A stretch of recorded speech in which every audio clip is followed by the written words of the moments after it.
which stands for Seeking Insights for Solutions. I'm Brian McMillan, your host, executive editor of the Palm Coast Observer, and I have on Zoom Betty Eubanks, Gina Barclay McLaughlin, Trish Lynette, and Joanne Mason. These are the four women who have started this group. Maybe we can start with Betty and talk about why you wanted to be part of this group and what you've learned from it so far. We wanted to start the group because of the climate of what was going on with shootings, killings of black men and now women in the press. We felt that there was a lack of dialogue, an understanding across race lines. Gina, would you like to add to that? This is an activity that we use to get to know each other through interviews with peers. And I used it when I was a professor at the University of Tennessee with my students, getting to know each other. So let's hear from Trish Lynette. We asked each other a set of questions, our experiences throughout our lives and how race has impacted those experiences. So we all gained the perspective. We realized that we had a lot of similarities in spite of our differences, but I don't think we as white people appreciate the difficulties of being black in a mainly white world. Joanne, can you add to this? Maybe what was something surprising that you learned from your interviews participating in the group so far? Well, through the interviews, it was, for me as a white woman, I thought I understood before the black issues, and the truth is I didn't. I didn't truly understand the scope. And when Gina has said before that she was frustrated because not much has changed, and I happen to agree with her 100%. Sense of our whole entire society, it's still people continue to be judged on the color of their skin. And I know that when I speak to others and they don't get it, I am now very frustrated because I don't know how much more clearly it has to be shown.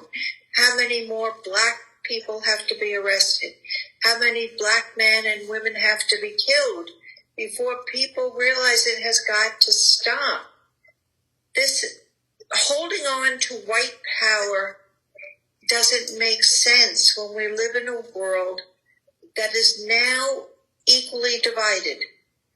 So I am very passionate. I feel that I have learned a tremendous amount through all the research, the books, the articles, the sharing of stories, to understand better what it's like, especially from the women, what it's like to be a black woman and have children compared to myself who lives in white skin, and know that that is a privilege that I never realized before. Betty, have you seen how have you felt some kind of racist pressure, maybe an unexpected way that people may not realize or something? Does that make sense? It makes sense. And so let's just talk about a conversation that each of us as mothers of black children have to have with our teenagers as they leave the house. If they're driving a car, you've got to talk about if you get stopped by a policeman, you've got to put your hands on the dashboard. You've got to say, yes, sir. You do not ask questions. You only answer questions. As a woman and a mother, that's the kind of thing you explained to your children 50 years ago, and you are now still explaining to your grandchildren. In terms of housing, yes, there are places here in Palm Coast where there is prejudice when a person attempts to rent an apartment. We are looking at those things that existed all of our lives, and they have not changed. Gina, have you ever had to have a talk? Really had to prepare my siblings on how to exist in the world. Prepare them so that they wouldn't get in trouble. And when I say in trouble, I mean die. So that they could live. So that they could not be harmed.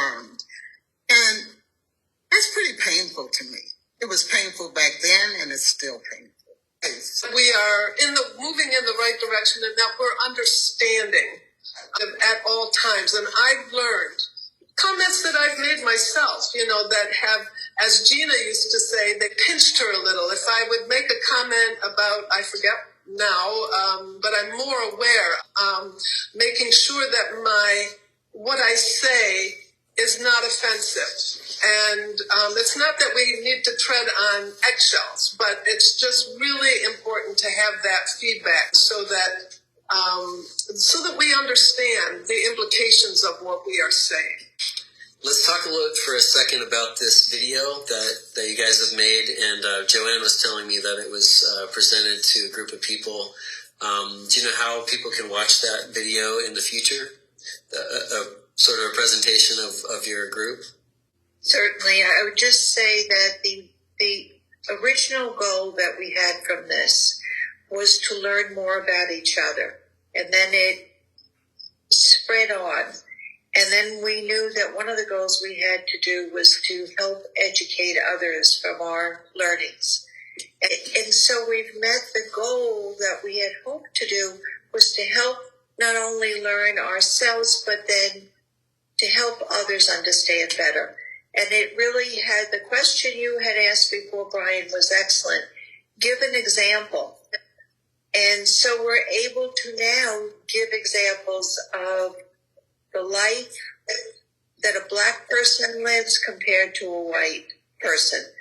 And truly that's been, so after 2 years of this, we continue to teach, we continue to learn, and continue to educate others in the hope of gaining equality for all. Very good. Thank you, Joanne. But a quick question for you. If a friend of yours said, a white friend said, can you tell me if anything I say sounds racist to you? Because I want to fix that. What would be your response? My next door neighbor, who's like family to me, said to me, I don't see color. And I said, is there something wrong with me that you don't want to acknowledge my color? And she said, oh, no, I didn't mean it in that manner. And so that started a conversation. So these are ways that we can have conversation and have discussion and not feel uncomfortable with honesty, And I think that's so important to really kind of help people to grow. And for me to feel comfortable with being pretty honest. And that's what I love about this book. I love that we've gotten to know each other. We can talk in honest, open ways, and we can all grow from the experience. It's like a family. I really feel that I've connected with people in ways that are very much like my natural family. And that's pretty exciting to me because we're growing with each other. They can say what they need to say. I can say what I need to say to deepen our understanding. Well, you said you're like family, and it's appropriate that the group is called SIS. I think you guys seem like sisters, which is really a cool thing. Seeking Insights for Solutions, a group of the University Women of Flagler. Thank you for joining me, and I hope everyone got something out of it. Thank you.